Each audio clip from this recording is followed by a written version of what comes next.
ഈശോ മിശിഹായ്ക്ക് സ്തുതിയായിരിക്കട്ടെ. ഈശോയെ, ഈ വചനം കേട്ടുകൊണ്ടിരിക്കുന്ന എല്ലാ മക്കളെയും നീ അനുഗ്രഹിക്കണമേ. മർക്കോസിൻ്റെ സുവിശേഷം 16-ാം അധ്യായം 14 മുതലുള്ള വാക്യങ്ങൾ. പിന്നീട് അവർ 11 പേർ ഭക്ഷണത്തിനിരിക്കുമ്പോൾ അവൻ അവർക്ക് പ്രത്യക്ഷപ്പെട്ടു.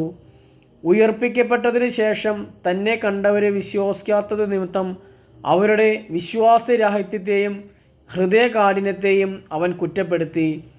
അവൻ അവരോട് പറഞ്ഞു, നിങ്ങൾ ലോകമെങ്ങും പോയി എല്ലാ സൃഷ്ടികളോടും സുവിശേഷം പ്രസംഗിക്കുവിൻ.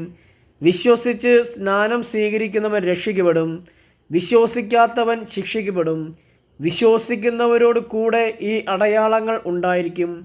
അവർ എൻ്റെ നാമത്തിൽ പിശാചുക്കളെ ബഹിഷ്കരിക്കും, പുതിയ ഭാഷകൾ സംസാരിക്കും, അവർ സർപ്പങ്ങളെ കയ്യിലെടുക്കും, മാരകമായ എന്തു കുടിച്ചാലും അത് അവരെ ഉപദ്രവിക്കുകയില്ല.